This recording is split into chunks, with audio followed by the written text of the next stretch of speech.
Now let's talk about politics. You were campaign coordinator of the APC, and you and your team successfully got this government elected.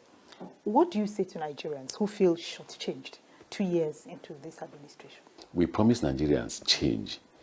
We didn't say that the change would be the change on individuals. We didn't say we'll remove the president and put ourselves, and that's the change. We said change in structure.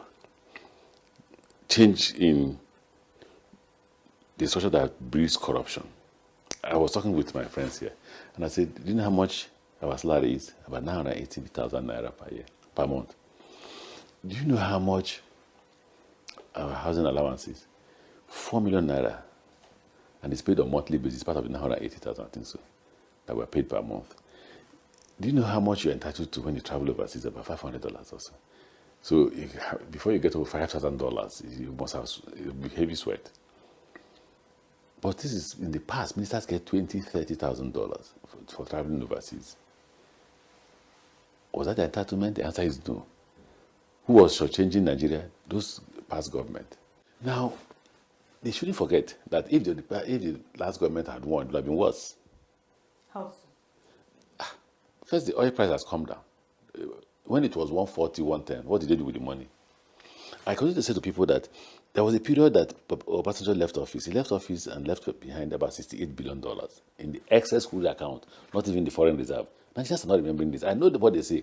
They say, oh, we're tired of hearing what happened. They want solutions. I agree with them. That's why you see, no minister is talking about the problems anymore. We're looking at the solutions alone. But Nigerians must remember that when Obasanjo left office, he left about 68 billion. When he left office, we voted for President Yaradua. President Yaradua, you shouldn't forget that we had this recession under Yaradua in 2009. Yes, I was a governor. Nobody felt it. You know why? Because there was a savings of $68 billion. So every month, he took $1 billion from that savings to augment after meeting with the governors. So we didn't feel it. We said, oh, our economy can stand any shock. But the whole world felt it. It was because of that savings. When that savings got to about 48, Yaradua had died, and President Goodluck Jonathan was the president. Oil price had climbed back to 110. The benchmark was 75. Why is the difference between 75 and 110? No Nigerian had asked that question. If that money was saved, we wouldn't be here we are now. Now, plus the 48 that was remaining, every time we came to a meeting, $1 billion was missing. Anytime we came to a meeting, $1 billion, if you come to a meeting by June, we ask, give us account of the excess crude account. If we left at 48, the next month it will be 47. We come the next month, what happened to it? They say, oh, the president directed that they should take it. They should spend it. We come to the next meeting, it will be 46. What happened again? Well, the president said we should spend it, $1 billion. By the time we got to 44, 43, we had said as governors, please, no, this money belongs to every Nigerian. Share it amongst us. At the end of the day, they didn't share it at all. They shared only $10 billion. Right? So what happened to the rest 30-something billion dollars? But you know, when figures such as those you mentioned are talked about, it boggles the mind. You begin to ask yourself, could these kinds of monies just disappear into thin air? You should ask the past government. I'm open for the debate. I'm not talking as a former DG of President Buhari's campaign. Neither am I talking as the Minister of Transportation. I'm talking as the former chairman of the Nigerian Governors Forum. That was the major problem we had with President Goodluck Jonathan. I emphasize, there was a period that our oil price was at 110. I'm not going to 140 anymore. Let's assume I'm just dreaming. I'm not going to 140, 110. And benchmark was 75. The benchmark was public. Look at the budget. It's there. It was only 1 year that benchmark increased to 78. Where is the difference between 75 and 110? But we should be asking this government now, is it this difficult to trace these monies? Nigerians don't want to know anymore. They want solutions. So if we continue to trace money, where is the money, and we don't do anything, Nigerians won't be happy. So now Nigeria, the government... Is that an assumption? Because I don't know, but Nigerians want this money back. They want it back, but they want solution to their problem because they're hungry. I listened to the radio interview all this while. And getting these monies back will provide some of the solutions. Yeah, but most of the people have problems. run out of the country, run away out of the country. Most of the people spend 2 weeks in detention and come out and don't bring any money back. The stealing is huge. Now there's discipline. That's why I say they should thank God that God through Nigerians put us in power. Because if that corruption had continued and oil price was at 38, don't forget it was at 38. It's just that it's climbing to 50 something. So Nigerians cannot expect to live the life we are living at 110. We have to discipline ourselves to come down to the reality of $38 per barrel. One good thing about it is that I served as governor in the last government. And not only did I serve as a governor, I was chairman of the Governors Forum twice, 4 years out of the 6 years the president Goodluck Jonathan spent in government. So I talk with knowledge as a governor who attended most of the meetings where these decisions were made. And they will agree with me that post-mortem. Nigerians are forgetting so soon that I was the person who came up with the document written by the then Emir, the then CBN governor, who is now the Emir. Everybody saying the Emir of Kano, Emir of Kano. They've forgotten that he did not make that document public. I made that document public, in which was alleging that $49 billion was missing. I know the day they say it's 20 billion. Whether it's 49 billion or 20 billion, dollars were missing. You were governor of Rivers State, as has been established. It's been said that the elections in Rivers State are never an election between the PDP and the APC, but a war for the soul of the state between your good self and the current governor, Nyesom Wike. How is your much publicized personal animosity affecting the governance of that state, and how can this be resolved? You've known me for some time. Do I look like somebody who is violent? So how would you ask me that kind of question? The person who is violent has confessed by himself. Why are you asking me the question? No, I'm saying the governance. I don't participate in the governance of Rivers State. I stay back in Abuja. I hardly go to Rivers State. But do you believe that your influence is still felt by who? in Rivers State? I don't know. And what you feel still the relationship between you and I don't want to know about that. If the governor wants to govern, let him govern. First, he has I made the education free. Now they pay school fees. So the parents will actually ask questions. I ran the primary schools as a state government. Now he says the villagers should run the school by themselves. They should contribute money and run the school. I've never seen where villagers run school. So where do I come in there? He makes his decision. He will make his mistakes. He's fighting. He starts the war. He will finish his war. You listen to the tape between him and Fayose. If Fayose did not speak, the governor would have denied again that it wasn't him. It was manufactured. Until Fayose said, yes, we spoke. Yes, we said it. But why should you be listening to us? You should be fighting as Sambisa. But you see, Fayose has admitted that this happened. I'm a Christian. Human lives are important to me. Political thuggery continues to be a problem. And Rivers State is a case in point. Now let's talk generally. How can we stop desperate politicians from taking advantage of the vulnerabilities of the people? The first thing is the electoral process. When votes don't count, people do whatever they like.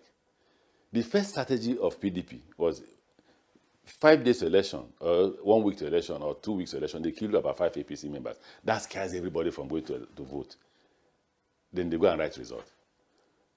What else? As a journalist, would you now say, oh, Amaechi, you're wrong, you know about it? I have said I don't know anything about it. Show evidence that I know anything about it. The governor says he doesn't know anything about it. They brought whoever recorded it brought the first tape, the first cassette. And he said, oh, no, there's a new technology that does so things to show you to look like your voice. The second one came out, he claimed that. The last one came out and he closed his mouth. And it was God that sent Fayose. If Fayose did not speak before the governor, he would have denied. But Fayose spoke first and said, yes, there was a conversation between myself. That conversation took place between myself and the governor. So how can we ensure that there really are two strong parties? The Supreme Court has killed that. If the Supreme Court in the judgment of Rivers State and Akwa Ibom has said, no, the card readers were not used. The card readers were not there for play. They were there for electoral purposes. Since the card reader result is different from what was announced, elections, you should go back and hold the election based on the card reader. Then people will know that it is the votes of the people that count. It is not the might of killing people that are going to write the result. But current Governor Wike also is accusing the present federal government of doing exactly the same thing, that you're using federal might to... Can I ask him one question? Was anybody arrested? Was any PDP member arrested? Was any PDP member killed by the police or the army? The only reason why he's saying that is that for the first time they brought magnitude of policemen to stop any killing. So for the first time, The army and the police massively protected lives and properties in River State. So let Wike tell us the role the federal government played, other than the propaganda that he was carrying. Let him tell us one thing that the federal government did against him. But in my time, I was locked inside the government house. I couldn't come out. In my time, I was refused to enter to the government house. None has happened. So let Wike tell the public what the federal government has done. So when they saw massive deployment of police, and the police people were not carrying batons, they were carrying guns, PDP put back their guns, and APC was able to vote. Now let's talk about the Niger Delta. The Niger Delta Avengers are threatening the government again after a period of quiet. You are one of the Niger Delta leaders. What do they want? And how can we get the militants to stop the sabotage for I thought the you should economy? ask them that question. You know why I say you should ask them that question? We had 2 years of vice presidency. We had 6 years of presidency. The 6 years in which Nigerian people let you do whatever you want to do in the Niger Delta. Change Niger Delta from what it is to what they call Little London. And it didn't happen. That was part of the disagreement between me and President Goodluck Jonathan. And he came to Port Harcourt and admitted that and said to Nigerians, I have not done anything in the Niger Delta. When I win a second term, I will do something. So who do you blame? President Buhari, who has just come in without money, or our son and leader, who came in when there was money and did nothing? Please tell me who you blame. So what are the Avengers avenging? So I don't know. Believe me, I need to sit with the Avengers so they can tell me what they are avenging. Is it that they are avenging the fact that our leader and son could not do East-West Road that was started by our passenger? And all that, the only time he could borrow money to start doing it was when I had a confrontation with the federal government. So, you journalists, can you please ask them, what are they avenging? Because I'm from Niger Delta, I need to know, so that I know what I can tell the president when we meet. I have a responsibility to fight for the Niger Delta people, because I'm Niger Delta.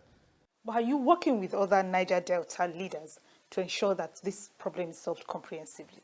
That's what I think should happen. I think that Avengers, Niger Delta leaders, everybody needs to come together first and ask ourselves, what's the problem? But don't mistake what I said to the fact that the Nigerian nation has been fair to us. No. Nigerian nation has not been fair to us. Niger Delta has remained largely undeveloped. But what I'm saying is that we had an opportunity. If we don't develop everywhere in Niger Delta, we had an opportunity to even change the face of Niger Delta. So how can this be redressed now? I don't know. Honestly, I don't know. For it to be redressed, I think we should work with the president. We should sit with the president and say, look, we won't continue with violence. Let's sit with you and say, how do we develop the Niger Delta? How do we get money in the hands of the Ministry of Niger Delta? How do we look at the master plan of the Niger Delta, and through the Ministry of Niger Delta and Niger Delta Development Commission, develop the area? Honorable Minister, we thank you for your time.